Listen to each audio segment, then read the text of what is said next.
Hello, welcome to the latest edition of the Monty Dean Show. Comedy plenty is what we'll be having over the next hour. I've been joined by one of my comedic mentors, a general in the scope of comedy, Mr. Pete Crofts. Pete, hello, how are you? I'm laughing, Monty. I hope you are having a giggle too, mate. Oh, yes. With everything that's going on, it's part of my spiritual learning where it just seems everything's a cosmic joke at the moment, in the positive side of things, of course. Yeah, yes. We live in a humour-verse, Yes. so we've got to be able to see the cosmic comedy. Exactly. Yes. I mentioned through like frequency where laughing and joy and light and love is a higher frequency, and there's an endorphin rush and everything else like that. But if you go into fear, it lowers you down. You feel down, and so like going through the university with yourself, that's all brought me to where I am today, basically. Well, the goal is, of course, especially these days with the virus, the idea is not to laugh in other people's face, though. No, it's physical distancing. Yes, that's right. The goal is to find your own personal laughing place. Yes, and I do mention that through my shows, be it the round table or just talking to anybody. If you're feeling down, watch some comedy. Because I did some research for this interview as well, because I know recently you put up your talk from '98 in Singapore. Oh, yes. I really enjoyed that. We had 6,000 people in Singapore. It was great. Yes, and it flooding back, like just doing the sessions with everyone. I'm like, the old zone horn, eh? There we go. Yeah. And so I could, because I think I met you 2 years after that talk, and you had everything set into stone, basically. And so thank you for that, and thank you for coming on. And I think with the intensity, may we live in interesting times. Comedy would be helping out. So apart from you're awesome, that was the sort of the main reason to come on is let's talk about comedy, because very Australian, she'll be right, mate, and you got to laugh. Well, that's the reality. The reality is that Australia has always lived in interesting times. Yes. Like the old Bushy said, I remember floods one day, droughts the next day, bushfires the next day. The next day, the grass grew so high I couldn't find the sheep anyway. The next day, I had a shotgun to my head and I was about to pull the trigger when I heard a kookaburra laugh. I looked over into the bush and I saw a mob of Aboriginals laughing at me. And all of a sudden it hit me. I've got to learn to do what they've learned to do. I've got to learn to laugh, mate. I can't take this too seriously. Nature knows better than I do. Yeah, and slowly over the last 200 years, that was what I call our big idea rush back in about 10 years before our gold rush. That was our big idea rush where we realised that we didn't think the way the Western world thought. We were starting to think the way the Southern world thought. The Western world has a philosophy of tragedy that man is superior to nature. Us down here in the South know that nature is superior to us. Yes. Instead of, I don't know when science changed, but it's been recently where instead of let's see how nature works, they've gone a bit psychopathic. It's like, let's control nature, and it's symbiotic. It's more of, and also for people that haven't never been to Australia or not know much about Australia. Oh, me speak baddie. English is not my mother's tongue. Well, she's Australian, so who knows? That's right. That's right. The you country you can stuff up okay when you're an Australian, because the best you can ever hope to be is a successful failure. Exactly. Because you succeed one day, the next day you fail, the next day you have another go, you rip into it, you give it a burl, you have another go, and you succeed. The next day you fail, the next day you succeed. That's the Australian way, mate. You know, the trick is we have an attitude down here of acceptance of the reality of life, whereas in the East they have the reality of suffering, and in the West they have the reality of struggling. Because to add to that very quickly, you have to learn the life lesson, and that's part of the failure. Is successfully learning to fail, it doesn't mean you fail all the time. It's No, like, oh, of course not.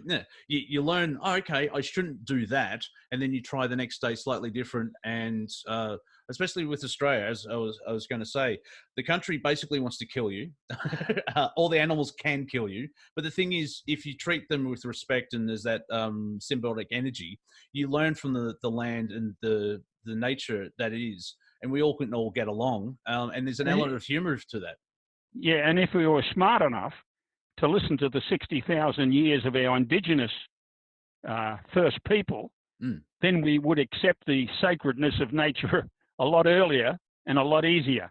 And fortunately, that's starting to happen now. We're starting to listen to the voice of the oldest nation on Earth in the youngest country on Earth, our indigenous Aboriginal brothers and sisters. Yeah, and if you think about it, it's a no-brainer. If you think about it, it's like, well, you know, they had their form of civilization for tens of thousands of years, and it worked for them. Yeah. And we've been here for 250 years or less, and we're not getting the bond back. Yeah. Well, speaking of civilization, when I worked as a young comic up in Sydney, up in the Crofts, I worked with half a mustache. Oh, yep. Yeah, and I was known as Half a Mo. I was on the Don Lane show, and Don Lane said to me, "Why the half?" I was sitting next to Johnny O'Keefe and Abigail.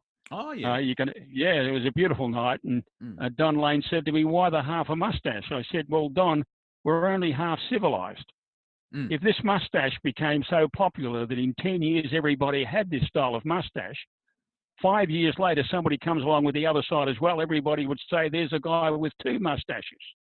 We're only half civilized, Don, and we're only half sane. Yeah.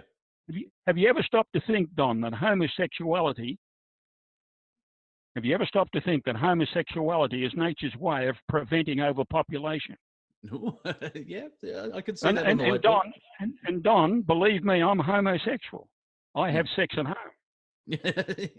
No, really, Don. Really, I'm trisexual. I'll try any sex. I'm autosexual. I like to get off in a car. I'm bisexual. I got a bisex, Don. Now, very quickly, some of the old lines of Half a Mo 30 years ago. And they still work as well. Which thank you, mate. I use Monty Python's Flying Circus as in a way like technology's been crafted in a certain way. And like it's been narrowed down where certain things have been held back. But socially, we really haven't moved forward since the 70s. There seems to be, that's why their jokes still work, because we're in the same sort of, like, instead of like watching, I'm trying to pick someone that I don't want to dump on. Well, like we know Buster Keaton and Charlie Chaplin and you know, they're timeless comics, but there was hundreds of other films being made at the same time, and we're not aware of them. Now, comedy is like nature; it's very topical. It changes continually, and it evolves. And sometimes it goes back, sometimes it goes forward, and sometimes it expands. And sometimes when it really expands to whereby we all have what I like to call comiciousness. Oh, nice. I haven't heard that. Yeah. When we all have comiciousness, we don't need to laugh. All we're doing is smiling at the beauty and the moment of reality. Yeah. When we all evolve that comiciousness. Yes. I look into like people doing channelings and so on and so forth. And what I've seen, most of those higher beings have just a beautiful sense of humor. Yeah. It's just that now, even if you're for the audience, if you not a believer of the channeling, even the person, if the person that's channeling is fake, they still have this wealth of knowledge and ideas, and there's that sense of humor there. It's really cool. Yeah. And of course, we can evolve that sense of humor, which is what we taught at the university, which is currently what I still do. I run the programs Humour, Laughter, and Health and Healing programs. Oh, yes. Well, that is part of healing. Like, of course, there's jokes like laughter is the best medicine. Well, if you break your leg, you may need to see a doctor. But still, then afterwards, it's that life lesson angle, and you can't laugh about it now, but you can laugh about it eventually. Yes, that's right, exactly. But the more you practice in your laughing space, the more you can accept the reality of the moment. And I'm speaking from experience here, because I practice a philosophy of rule number 6. There's no rule number 5. There's no rule number 7. Just rule number 6. And rule number 6 is don't take yourself too seriously, because if you do, you're missing the biggest joke of all, which is yourself. And the idea is to be able to see the humour within that moment, so that you can laugh with yourself, at yourselves, because we are many selves, at ourselves at the same time within that spontaneity of that moment. You know? Yeah. And I'd like to bring up the concept of positive humor and negative humor as well, because you're obviously talking about when you laugh at yourself, it is from a positive place and you're not degrading anyone or, Well, what you're doing is you're accepting your foolishness. You're accepting your humanness. You're accepting the reality that I don't know. Yes. And you're not fooling yourself that you think you do know. You're accepting the uncertainty of the certainty. Yeah. Like, we've known each other since 2000, and I've noticed over those 2 decades where some comedians, they just get really mean and they put down, and we could argue about self-deprecation, but there's an element of that. But it's the whole thing of like, calling someone fat or fat shaming and just ripping into them instead of that's negative humor in that respect. Well, look, all laughter is important because it releases tension within the people who are laughing. Yeah. And if that tension wasn't released, that tension would grow to physical violence. So laughter releases that tension, and people need that. There's 4 basic senses of humour. You've got the philosophical sense of humour, you've got the nonsensical sense of humour. Then you've got the hostile sense of humour, and you've got the sexual sense of humour. The first 2, philosophical and nonsensical, work into your intellectual humour. In other words, you live in your head. Yeah. And the sexual and the hostile is your physical feelings. And a lot of people, if you read Freud's book that he wrote in 1902, Jokes and Their Relationship to the Unconscious, laughter releases our frustrations in an acceptable way if it's with people who you can relate to. So it's like that concept. You've got the sarcastic wit, you've got the nitwit, and you've got the clowning wit. Yeah. The sarcastic wit puts people down. The nitwit doesn't know what the hell they're doing, so anything can happen. And the clowning wit can laugh with himself, at himself, in the situation at the time with the people that's relevant. The old saying, horses for courses, jokes for folks. It's the people at the time, in the situation, under the circumstances. Yeah. So you have to have the right joke at the right time for the right person. And don't get me wrong, okay? I love some hostile comedians. Yeah. You know, and I love truth comics like Lenny Bruce, who my goal was to be Australia's Lenny Bruce. And of course, like Bill Hicks, I love the Bill Hicks type comedy, okay, which attacks the serious attitude of the community. Okay. Yes. Yeah. I love that, but that's not a sense of humour. That's a sense of truth comedy. Okay. Yeah. A sense of humour is being able to see yourself in that and laugh at yourself. What I learned from Lenny Bruce, he saved my life.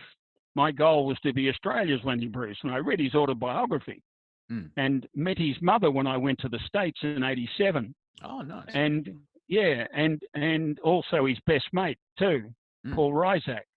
And Lenny had a sense of comedy. And I was working one night on stage, and he pretty much came out of nowhere and he said to me, "Doesn't matter whether the audience is laughing, Pete, laugh at yourself." Okay? Yeah. Don't take the audience so seriously that if they're not laughing, you're not laughing. So I learnt that you've got a sense of comedy, which is making people laugh, and you've got a sense of humour, which is being able to laugh with yourself. Yeah. So you've got the two attitudes. You've got the humour action, and you've got the humour attitude, which is basically what my first book was about, how to use humour in business and life, and explained on the back here, ha-ha skills, developing those ha-ha skills. So when I got that vision from Lenny, I let go of my stand-up comedy and left the Crofts, came down to Melbourne and opened up the university and started to study. Why the fuck couldn't I laugh at myself? Yeah. And then of course, I looked at the history of my culture, and I realised why I couldn't. And now that's why I say 100 times a day, the way an alcoholic says 100 times a day, one day at a time. I say 100 times a day, rule number 6. Rule number 6. No rule number 5. No rule number 7. Just laugh, mate. Take it easy. Accept the beauty of that moment. Well, that's the thing where the genius of that is when you're laughing, like other certain aspects of humanity, they laugh out of fear or they don't want to deal with it. And where you're coming from is because it is the acceptance of it all and it's positivity. And you're laughing to, you can see the cosmic joke where, some things are completely ridiculous. Yeah. You can see the beauty in the relationship between man and nature. Yeah. The current book that I'm writing is called Funny World. That's the current book that I'm writing. And here's a little bit of it. A funny world is a peaceful world. This is Australia's new story for humanity in the 21st century. It's what I call funnyism. Funnyism accepts that we don't know what's going to happen next, when it's going to happen, how it's going to happen, and why it's going to happen. It's saying, I understand, I don't understand, and I'll laugh along with life anyway. In science, if you don't understand something, they give you a name for that. And you put these two together, and understanding something that doesn't make any sense is funnyism.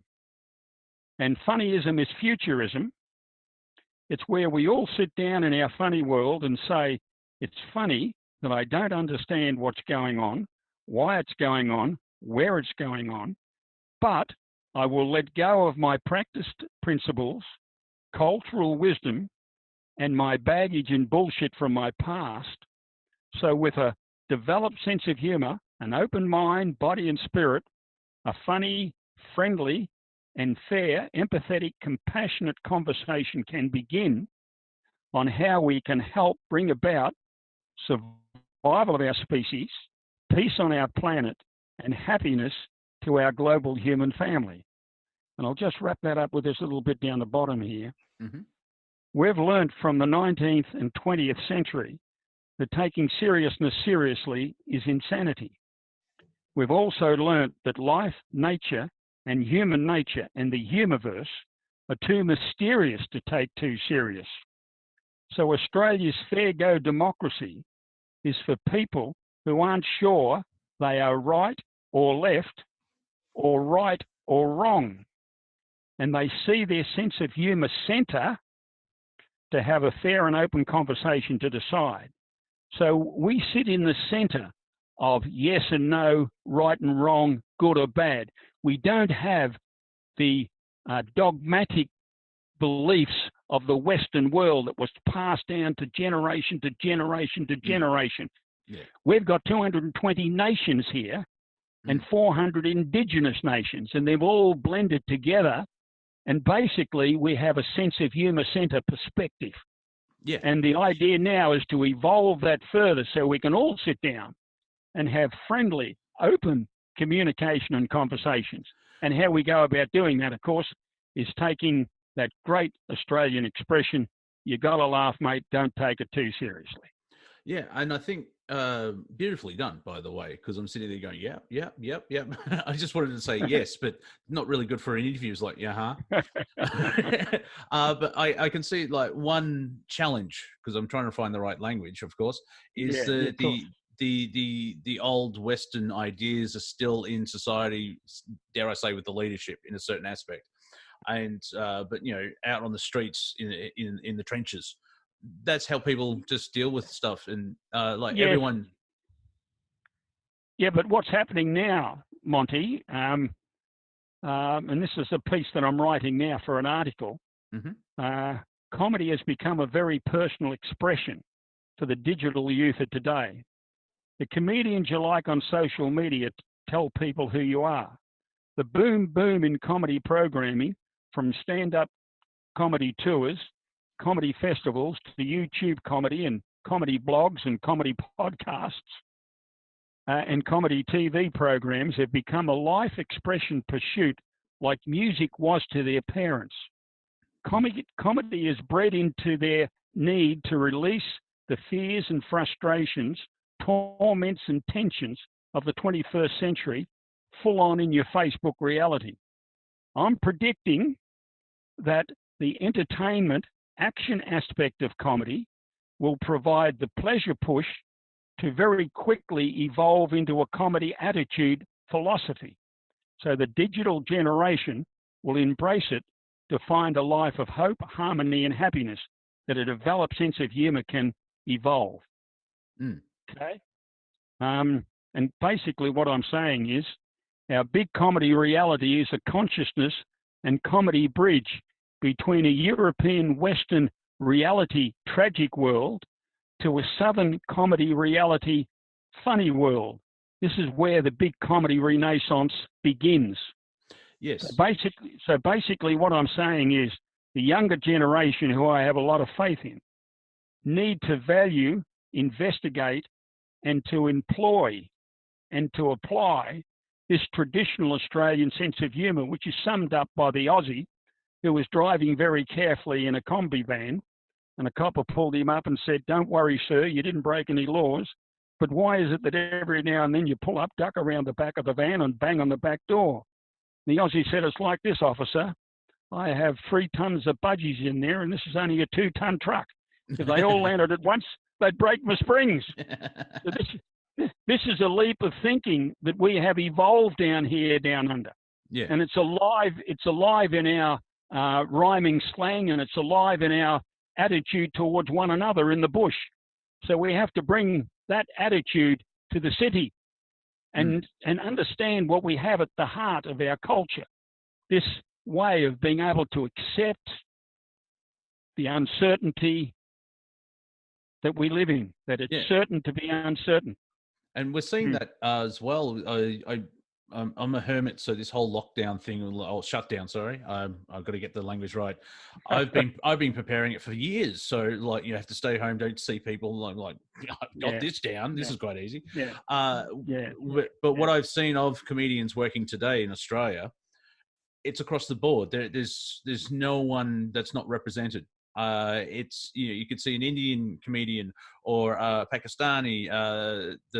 The numbers of female comedians coming out as well. Where, beautiful. I like how they say, "Oh, women aren't funny," but if you look at major comedians that are huge, i.e., Mike Myers, their wife is funnier than them. It's just they haven't chosen to go on stage. They have to live with a comedian. That's right. Years ago, and we're not going back that far ago. We go back, say, 50 years ago. Women had to laugh with their hand over their mouth. Yeah. Okay? But they couldn't open their mouth and really laugh. It was a male thing. Yeah. Okay? Laughter was a male thing. Now, of course, women can laugh with their mouth open. And fortunately, we are so lucky. We have so many funny women in the world today, and also so many funny, a variety of different cultural comedians. Yes. Some legendary funny comedians here in this country, of course, and even some beautifully funny Indigenous comedians who I'd like to see many, many more of. Because that would be in their DNA of survival. They're not in survival mode, but there's an element of surviving the land, which many years ago, it'd be about 15 years ago, a lady who was doing a history. She was an Indigenous woman, and she's written about it in a very successful book, which I have a copy of. She came down, I rang her up, and she'd spent 12 years studying Indigenous humour. 12 years studying Indigenous humour. And I interviewed her after we had a conversation, and she came down to the university, and we had a wonderful time. And I said to her, Humour is the mind. Ha! Comedy is the body. Ho! Yeah. Laughter is the spirit. He, he, he, he, he, he. Laughter is a spiritual experience. Humour is a mental perspective. Comedy is a feeling, emotional perspective. Mm. And she went, wow, because all the study that she had done, the word comedy and the word laughter and the word humour didn't come up, but the word laughter was everywhere. Yeah. So it's their spiritual experience that they have, this laughing. And of course, I interviewed her, and I've got a wonderful interview. I'm putting that at the back of the book that I'm currently writing now on A Funny World. Mm. Yeah. So, I was just going to add where ho ha he. Here's a comedic idea for you.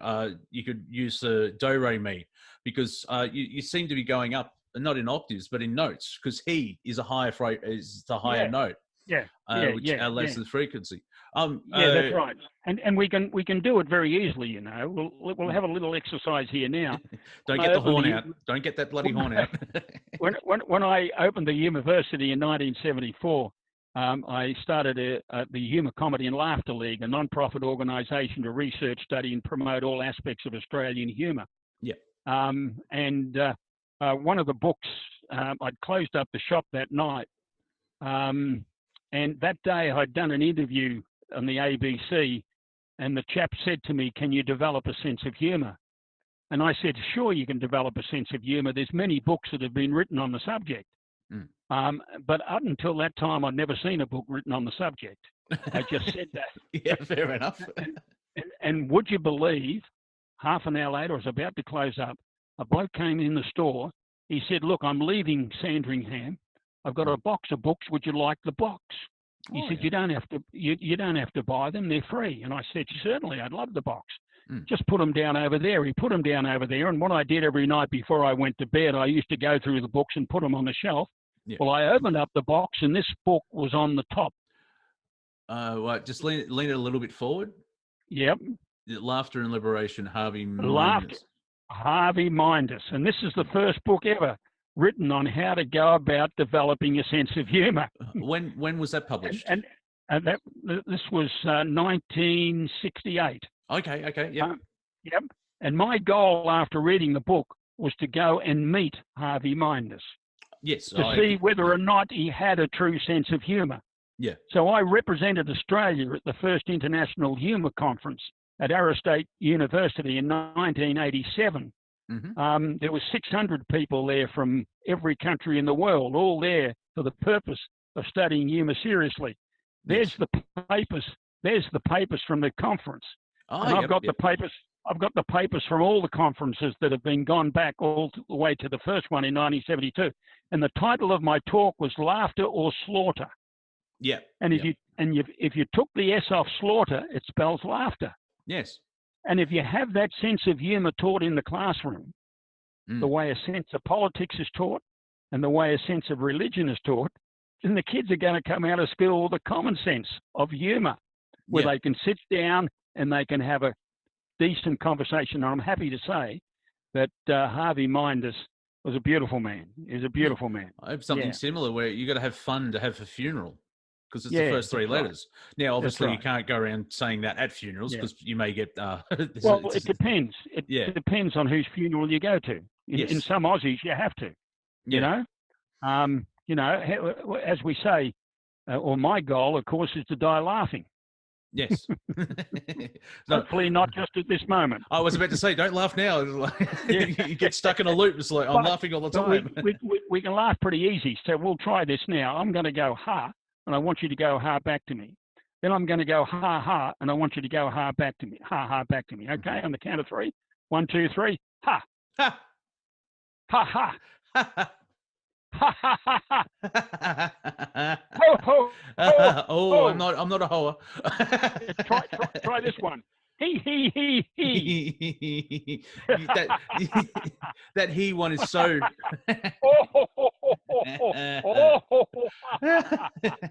Now. See, whether your body knows it or not, we're releasing endorphins, our body's natural painkillers. Yep, I felt that. Yeah. So we're going through a spirit, and of course, look at all the laughter clubs. We started the first laughter club in 1975 at the Humour Comedy and Laughter League. But now there's 1,000 laughter clubs around the world, mate. Yeah. Okay. And my goal was to see a Humourversity in every capital city of the world.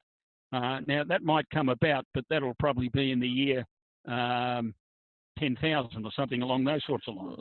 We'll aim for a bit earlier. It might be a little bit earlier. Yeah.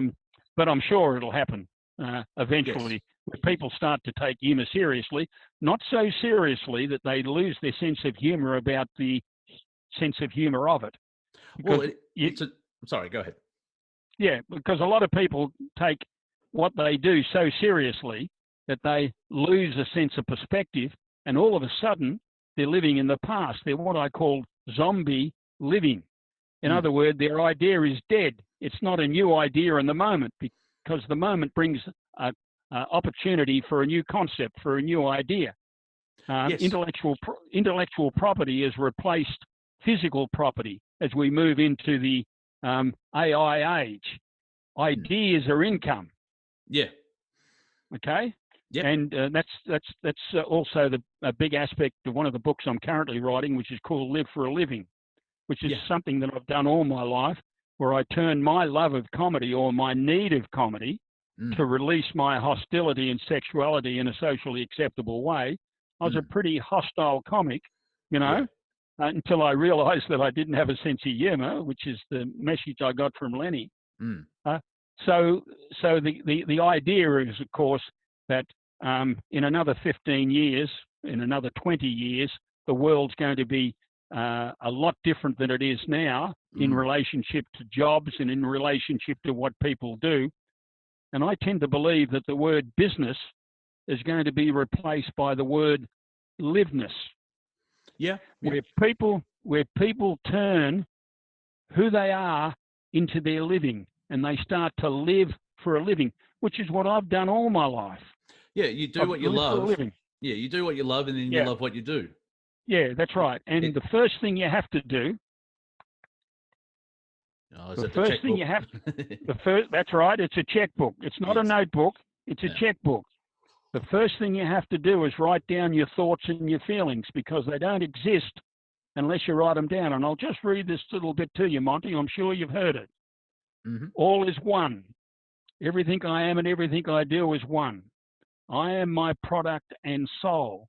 Every thought I have and every feeling I have has been given to me to earn from first and to learn from second. I see my IC, my intellectual capital. Discover your meaning by reflective thinking. Write down your thoughts and feelings, then turn your meaning into merchandise, turn that merchandise into money, and then turn that money into other ways of expressing your meaning. Find your meaning in life. The one thing that everyone needs to do, whether they're a comic or whether they're a carpenter, is understand who they are, because you are your business and soul as we move into an AI community, which is only 15, 20 years away. Yes, and it took me a while to deal with the concept of money, because in a way it's been weaponized. However, because we live in an energetic universe, money itself actually wants to help you and to propel you forward. And there's that, like even the barter system, it's exchange, it's an exchange of energy. The thing is, I can't really carry around 4 chickens so I could buy a cow. So they've invented small, these little talismans. So money is just another funny story. Oh yes, definitely. It's just, and of course the story is changing. It's adapting. And we have a unique story down here in Australia. And the unique story is Australians are the future thinkers who fight with funny, not fear. We don't fight with fear. We fight with funny, okay? Which means it's non-violent, it's cooperative. Yeah. We have a joke together. We develop joking relationships with one another, which if you trust somebody, which is the essence of money, if you trust somebody, money's safe, okay? So funny's safe if you trust somebody. Yeah. And of course, if you develop your laugh mates, and the idea, of course, is to develop your laugh mates, to develop people that you can have a laugh with, who you can say what you're feeling and they can say what they're feeling without you getting upset and without them getting upset. Yes, You know? more communication with people. Yeah, That's what it's about. now hindsight is a superpower. I've said it, and there we are. I have spoken. 15 years ago, I believe, I picked a number. However, you suggested I should do what I'm doing now. And back then, I just balked. It was like, why would I want to run a TV station? And that's basically my my waking ego saying, I don't want to do this. And everyone else is like, you will. And what I find interesting is, very quickly, what I find interesting is if I had like I was a warehouse storeman, the effort, it felt dragging, and I had to sort of like push through mud. What I'm having now is I'm having enthusiastic effort. It doesn't feel like it's just like I'm putting in the work and hey, this is awesome. Yeah. Well, we've got 3 things in life that we have to manage. That's basically it, Monty. 3 things. Yeah. Time. We've got to manage our time. Yeah. We've got to manage our money. Yes. But most important, we've got to manage our energy. Yes. We've got to manage our energy. Now, if we're putting our energy into something that we don't like, that's sucking us dry. Yeah. Most people go to work, do jobs they don't like, do hardly any work, and they come home and they're very tired. Why are they tired? Because all their energy is going into something that they don't feel. Whereas if you do what you're here to do, in other words, live your legacy, if you're here to do what you do, you bring the energy in, the energy comes through you and goes out and recharges the energy. And you will find, when we gave you the Bill Hicks Award, you did write 100 words on the back page of that, and the last line of that, says, "I will not be the best, but I will be different, and that's enough for me." Yeah. I don't have to I don't have to be Bill Hicks. I just have to be me. That's it, and you are, you are. Well done, mate. Thank you. You saw something back 20 years ago, and I'm here to say I got there the long way around, but it's all part of the journey. Not really, mate. Not really. A lot of comics really never made it in the old days until they were 60 or 55. Okay. Yeah. No, it's not. You're still a baby, Monty. You've got your future ahead of you, mate. Okay. Yeah. And when's your first book coming out? Oh, well, I've just started the YouTube channel as a business. And so I'm going to say 12 months. 12 months. Okay. 12 months. So right now, when we finish this and you've got a spare moment, you start looking around for a publisher. Yes. Okay. Yep. And then you start your book, then you write 500 words a day. You write 500 words a day, you got your book by the end of the year, and you got your publisher. Yep. Okay. I have a couple of friends who are writers, and they're published books. So I know someone. Wink, wink. Yeah. Of course you do. Oh, good. Okay. I know lovely, about networking. It's very hard it's very hard to be a hermit and network, but it is possible, people. I'm just putting it out there. What you're doing is the new way, mate. Everyone's doing it online, mate. Live for a living.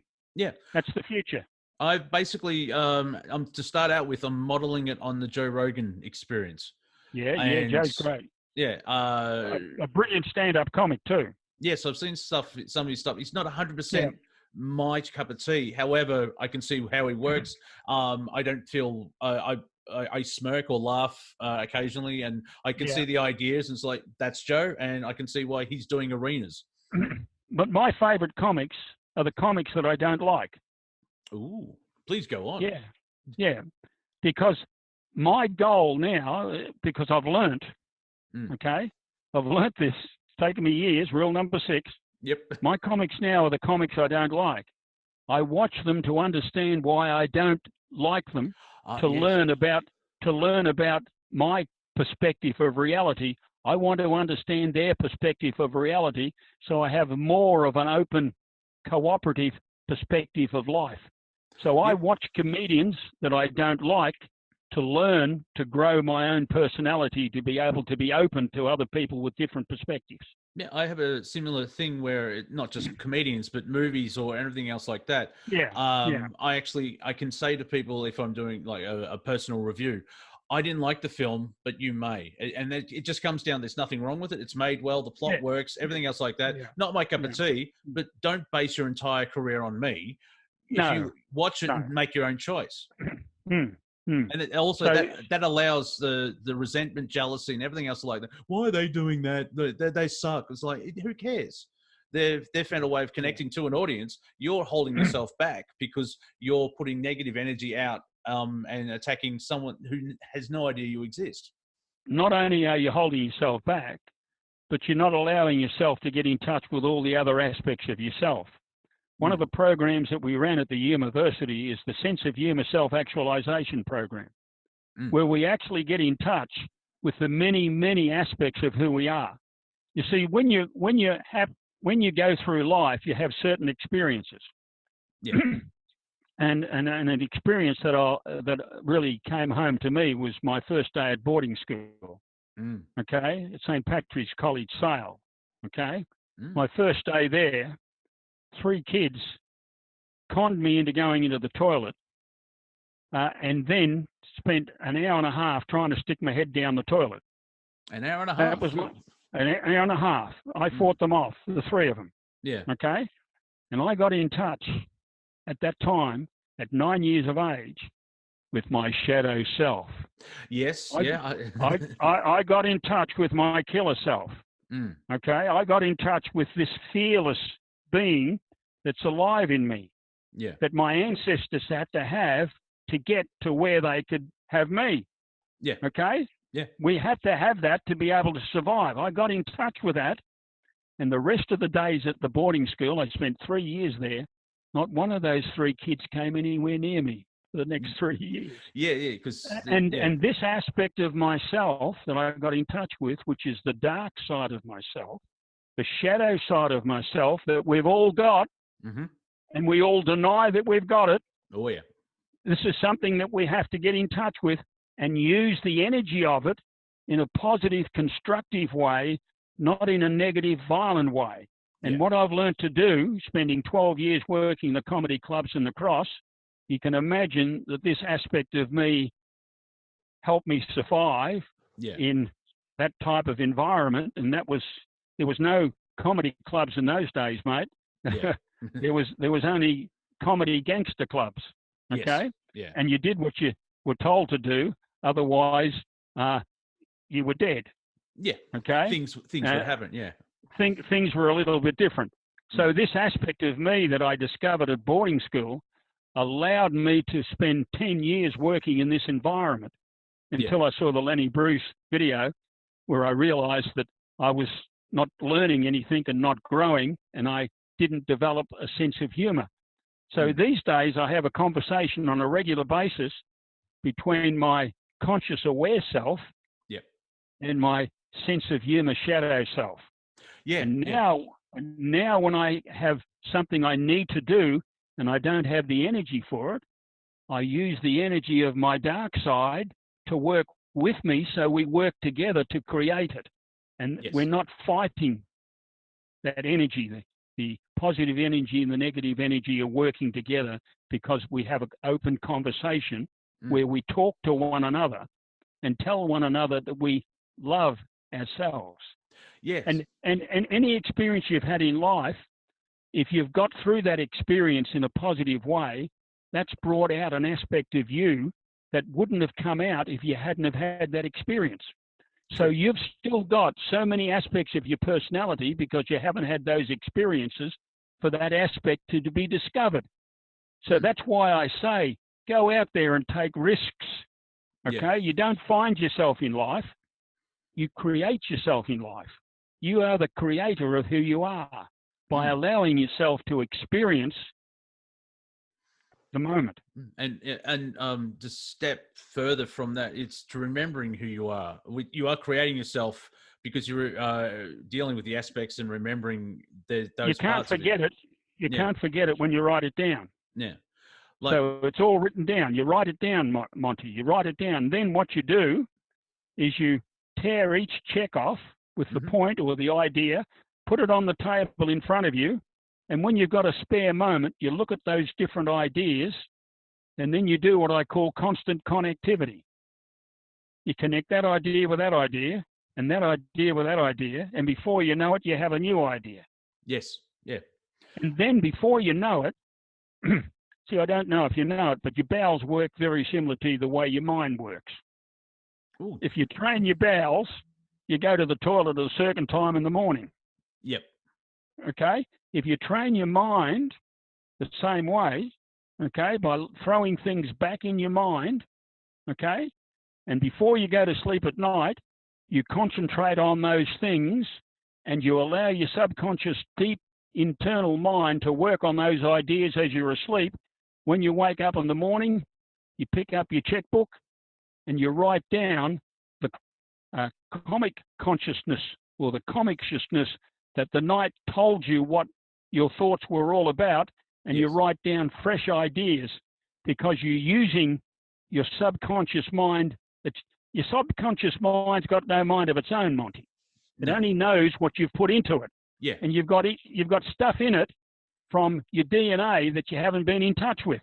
So we have to allow a channel for that out, and your checkbook and that process at night allows us to be able to open our comicness up when we're unconscious and then when we're conscious in the morning. So if you train yourself that way, before you know it, you're managing your time, you're managing your money, and you're managing your energy. Yeah. You're not waking at night, staying awake and worrying. You're releasing all that worry into creative ideas so that you can live your life peacefully in the morning. Yes, Carl Jung actually did an experiment of that where he would sit up in bed, have a gold fountain pen in between these two fingers, the middle finger, and he would have his hand on the edge. And as he would fall asleep, the pen would be released and it would land on a tray and wake him up. And he would write down... Who told you that story? Most likely you, as well as the biography that I read. So I'm just pointing. I'm just, I've got 2 points of reference, and so it's for the audience. When the pen would land, he would wake him up, and he would write down the first idea that it would come to mind. Into his mind. Yeah. Now, because he's forcing the issue, it's slightly different from what Pete's saying, where you can teach yourself and you allow the subconscious to compute, and you have 8 hours to go. Oh, here's the idea. He only found out, he only created 4 new ideas, which is still impressive. Yeah, very impressive. And of course, I put a lot of my beliefs in the shadow from Carl Jung, and also from Harvey Mindus and a variety of other different, especially this guy here. I don't know if you can see the title of that. It's going to focus Handbook of Humour and Psychotherapy. Therapy, yeah. I got that at the 6th International Humour Conference. And Dr. William Fry is the man who's done all the research on laughter. And why laughter is such a liberating force. Yes. We had so much fun together because we related on that. We related on that deep level. Yeah. It was amazing. Yeah.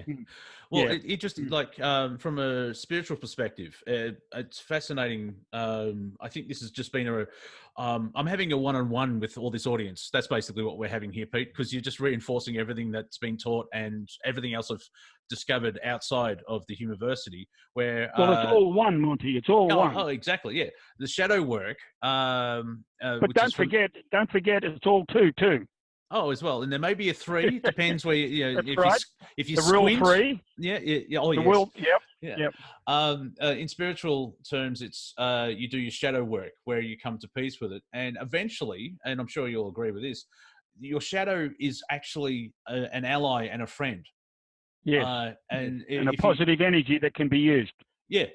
Because we live in duality at this point in time. Yeah. And that's why it's there. Fear itself is just to show you that you're out of sync or out of phase or something like that. I can't remember exactly. Yeah. And the Western tradition of tragedy, which is religion, comedy is nature. Yes.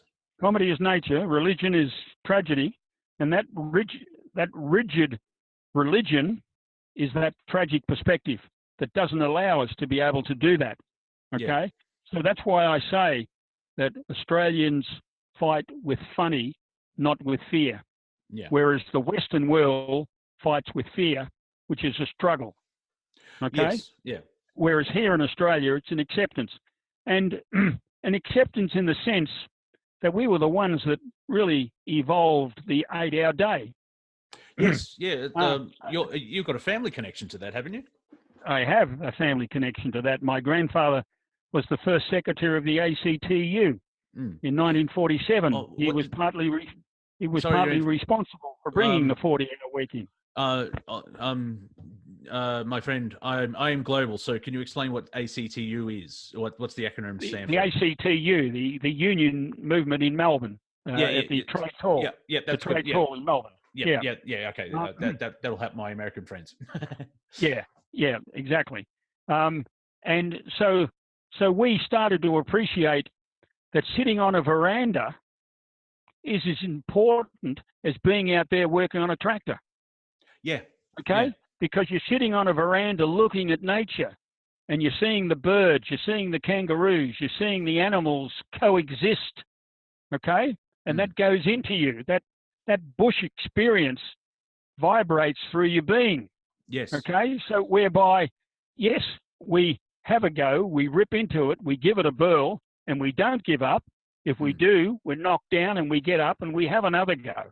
Yeah. But we don't, if we lose, hopefully we're good sports. Yeah. Because a good sport is somebody that does their best, but if they lose, they can laugh and enjoy the fact that they did their best. They don't have to be the best.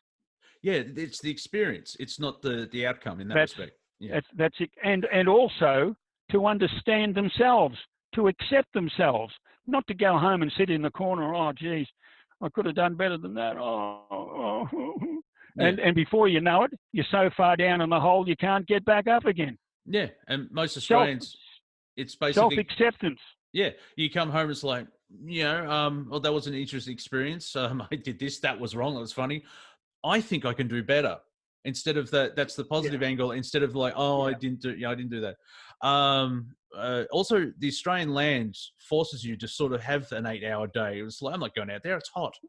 It's just part of the nature. Or it's hot, or it's floods, or it's drought, or there's a bushfire. Yeah, the land makes you pause. Yeah. Can I read this little bit that I've got in my new book? Yes. This is a bit from the book that I call Funny World.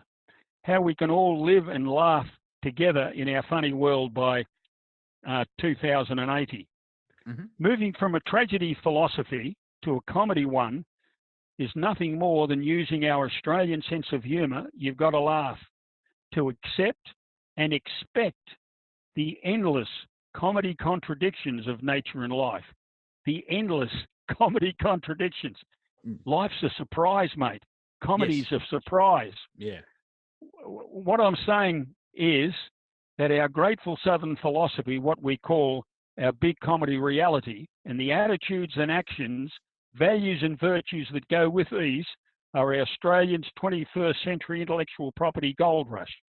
Our early Aussie ancestors learnt to do this, and one of the stories they created was about the unluckiest man in the world. He faced the ravages of the environment, the dictates of the bureaucracy and government, plus the misfortunes of everyday life, where he could either weep or laugh. So our Aussie ancestors first started to use humour as a defence mechanism, which is evident from the story of the unluckiest man in the world. He was so unlucky that if it was raining Paris night spots, he'd get hit on the head with a Woolloomooloo dunny. He was so unlucky that when he brought some bananas and opened them up, they were empty. He was so unlucky that he had his nose zipped off by a circular saw, and he was so unlucky that he had a cross-eyed doctor operated on him and stuck his nose on upside down. He was so unlucky that the day he left hospital, it rained and he drowned.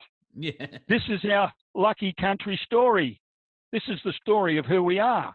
Okay? Yeah. We accept this. We know this. that nature's got a surprise, as we've got the surprise now. And what is the virus that we've got now? It's a flood, it's a drought, and a bushfire all in one. Yeah, and it's in the long term, we can change the world for a better, because it is a game changer in that respect.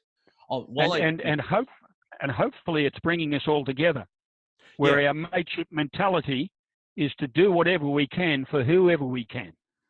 Yeah, and whether we're in the bush or wherever in the country, or whether we're in a train or whether we're in a tram. Yeah, and we saw that globally, sort of, dare I say, rehearsal with the fires over the summer, because yes, that's right. The global thing. Now, in my mind, I've had this joke permeating, and I want to tell you because it will make you laugh. I saw someone put up a video. They made a video because everyone's got a camera. So if anyone is inspired to do comedy, go ahead, try. Because you never know what will happen from that. But a man dressed as a banana was walking along the footpath and slipped on a person who was lying in front of him. So that reversal formula. Yes. But the reversal formula. It's only 7 seconds long, but it is extremely funny because it's reversal, absurd, and it's beautiful. Yeah, but the slip is longer. Yeah. Because you're going to be slipping on a banana skin the rest of your life. That's something that happens every day. I like to tell the story about the lady who took a little girl into town shopping one day. This is knowing the right joke at the right time. Yeah. And they're coming back in a taxi through St Kilda, which is the area in Melbourne. And the little girl said, "Mummy, what are all those single girls doing standing on the street corners?" And the mother said, "That's got nothing to do with you." And the cab driver said, "Go on, lady, tell her the truth." He said, "Little girl, they're women of the night. They're prostitutes. They make love for money." And the little girl said, "Is that right, Mummy? And if that is right, what do they do with their babies?" And the mother said, "Oh, they usually grow up to become taxi drivers." Yes. Appropriateness as well. So it's the right joke at the right time. Yeah, exactly. You know? Yeah. And if we all have our banana skin in our pocket when we go for a walk or when we go out to work in the morning, and every time you slip on it, take it out of your pocket, give it a kiss, and pop it back in your pocket and say, "I'll meet you again very soon." Yeah, I would say just lean back a little bit and enjoy the ride as well. Yeah, and that's of course what Bill would say. Yes, life's a ride. Mr. Bill Hicks. Life's a ride. Enjoy the ride. I believe he's on the other side, laughing multiple parts of his body off right now, and Hendrik's still on harp. Or maybe he's sitting between us, mate, and sharing the jokes with us. Oh yeah, and the mighty Dave Grant as well. They're taking notes because we're that good. I love Dave. Yes. Yeah. So that's an incredible man, Dave. A unique man, Dave. I worked with Dave for 4 years, and we had many, many wonderful conversations. Yes. Yeah. Oh, well, he's called the godfather of Melbourne stand-up comedy for a reason. Yeah. It wasn't just what he did on stage. It's just everything else he did where he would help everybody. That's right. He gave it all to people. Yeah. Whereas at the time, I was trying to make a living from it, and I had to charge people for it. Yeah. But I didn't charge Dave. I gave Dave the Bill Hicks Award and trained him free. Yeah. And good investment, because this is why we talk about him, because he was. It's been 10 years since he transitioned, as I like to say, and so it's. Let's not be sad that he left. Let's love that he was here. Yeah, but he'll always be here with me. I've got photographs and. Yeah. Well, experience. I actually I bought his DVD, and because I've seen him live so many times, for me on the DVD, it didn't capture pure Dave. And so I did watch it, and I bought it, and I donated it to you in the Australian Museum of Comedy. That's right. I recall. Thank you. Thank you, Monty. You're welcome. Yeah. Now, we've come to the hour, I believe, by looking at the hour, the final hour. Yes. So we've only got an hour left, have we? No. It's just an hour long. So what I'm going to put to you, sir, is we have to have you back, because we've only scratched the surface. Honestly, like for those on YouTube, next time we come back, you can scratch my back. Yeah, well, physical distancing, so it'll be a broom handle.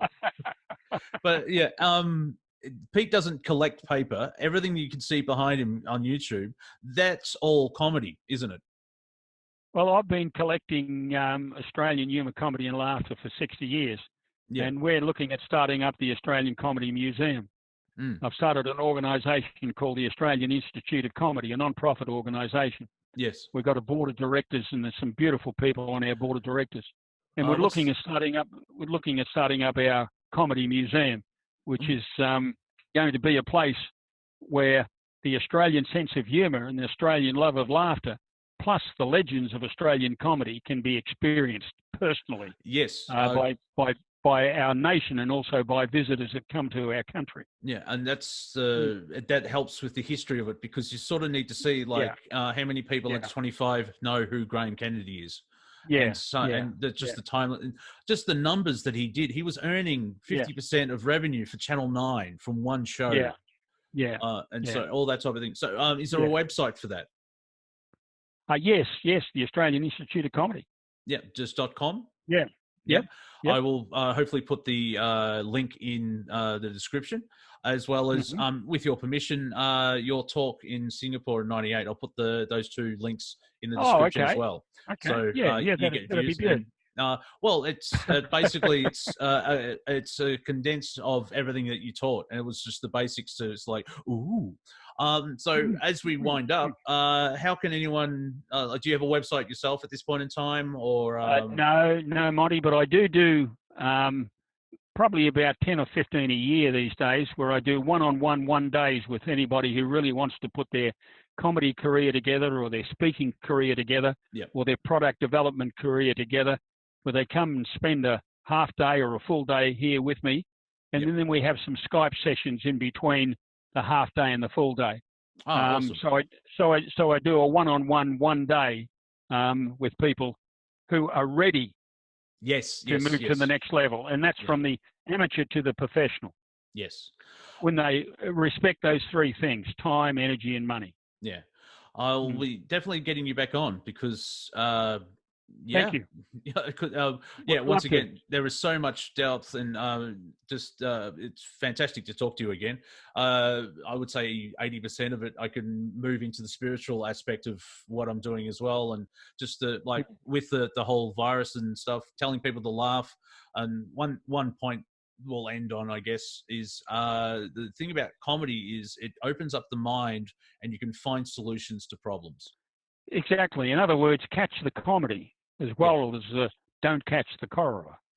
Yes, and also if you're talking to three people and you're trying to figure something out, someone says a joke, and you go, "Well, that's not feasible." However, that half of that makes sense, and then you find a solution to the problem that you have or challenge. Exactly, mate. Exactly. But if you are talking to people and you do laugh, you turn around that way and laugh that way, so the germs go that way. Oh yes. You got to think about that. All right, Pete Crofts, thank you very much. Listen, before you go, mate, a big hug, Monty. Okay, digital hug. Big hug, son. Okay, I love you, mate. Same to you, sir. For those on YouTube, if you like, please press the like button, subscribe, share this around. I think in this quarantine, we've shared great information of how to survive in a better, instead of being in survival mode, you have a way of surviving where it doesn't deplete you. Also, Pete, I'd like to say, from the timestamp of recording, I am starting a hour-long comedy show on YouTube with a friend of mine. And because he's the galactic historian psychic, and it's basically so we can break all the tension and just have an hour of making fun of most of this stuff. I'll give you one idea that I've put forward. I've already released this on the internet. We'll expand out. I've written down the check, but the idea is, will you be my quarantine? So there you go. Very good, mate. I'll have a box full of those.